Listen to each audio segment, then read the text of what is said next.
رسول الله رسول الله رسول الله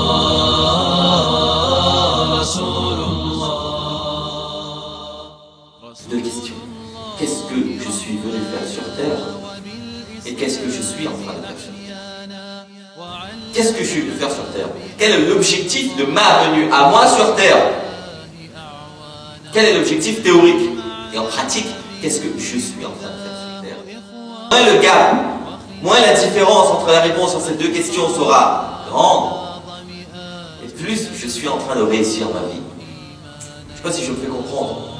Si le gap et si la différence entre la réponse à ces deux questions elle est énorme, c'est qu'il y a encore des efforts à faire. Combien de fois est-ce que j'ai pensé à Allah tabaraka wa ta'ala? Combien de fois est-ce que j'ai parlé d'Allah? Combien d'entre nous, chacun se connaît, combien d'entre nous on a vraiment pensé à Allah?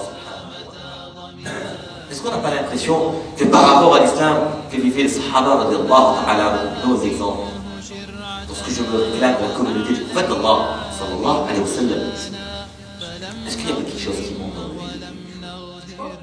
Est-ce que c'est juste le fait de penser à Allah subhanahu wa ta'ala une fois de temps en temps, de faire le mois de Ramadan et de finir? Est-ce que c'est pas un souci journalier, quotidien, que de cheminer vers Allah subhanahu wa ta'ala? Qu'est-ce qui fait que moi je sers à quelque chose? Qu'est-ce qui fait que cette iman-là elle m'apporte du jour au jour de progression? Et qu'est-ce qui fait que moi, eh bien, je sers à quelque chose? Est-ce que c'est logique? Est-ce que c'est normal? Salat al-Jum'a, on demandait tout à l'heure, Salat al-Jum'a, Inch'Allah, c'est pas ici, en bas aussi, hein. Et en haut pour les sœurs, les Salat al-Subh, c'est-à-dire un peu moins plein, je pose, mais je pèse. Est-ce que je suis prêt à aller affronter le tribunal en particulier? Est-ce que vous croyez vraiment que pour ces quelques heures de plaisir que j'ai sur terre, je suis prêt à vendre mon paradis? Est-ce que je serai devant Allah subhanahu wa ta'ala? Parce qu'Allah tabaraka wa ta'ala il m'a questionné, moi, qu'est-ce que tu as fait sur terre? Est-ce que j'aurai de quoi répondre? Est-ce que je serai capable de répondre? Est-ce que mon principal souci sur terre c'est le dire? Est-ce que mon principal souci sur terre c'est la religion? Ou non, j'ai d'autres chiens à fouetter, j'ai d'autres choses à faire. On va voir ça lorsqu'on sera vieux, on va voir ça lorsqu'on sera ami. Il n'y a pas de... Beaucoup de jeunes qui veulent. Des jeunes qui viennent me dire que, cher, on va voir ça plus tard. Lorsqu'on aura des barbes blanches, lorsqu'on sera vieux, on va aller dans la mosquée. Subhanallah. Si tu pars avant. Si tu pars avant. Et si tu pars avant, qu'est-ce que tu vas répondre devant Allah subhanahu wa ta'ala? Est-ce que c'est vraiment efficient? Est-ce que c'est vraiment optimiser ton temps que de dire que de jouer à la loterie avec ta vie? Dire que je grandirai, je viendrai grand-père, à ce moment-là peut-être que je partirai dans la mosquée, je demande le tawbah à Allah. Mais si tu pars avant de demander tawbah, avant de faire istighfar à Allah subhanahu wa ta'ala, qu'est-ce que tu fais? Et qu'est-ce qu'on fait de toi? Qu'est-ce qu'on fait de toi? Qu'est-ce que tu vas faire?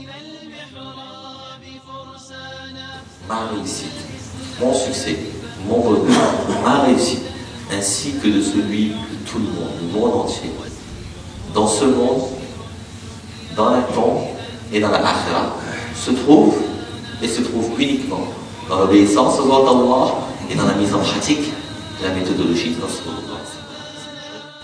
Lorsque je suis convaincu qu'Allah subhanahu wa ta'ala c'est lui qui m'a créé, et celui qui a créé toute chose, eh bien à ce moment-là je pourrais commencer à progresser dans ma vie. Lorsque je veux adorer Allah subhanahu wa ta'ala, je dois comprendre, je me dois de comprendre intérieurement qu'est-ce qui va faire que je vais adorer Allah subhanahu wa ta'ala. Qu'est-ce qui va déclencher?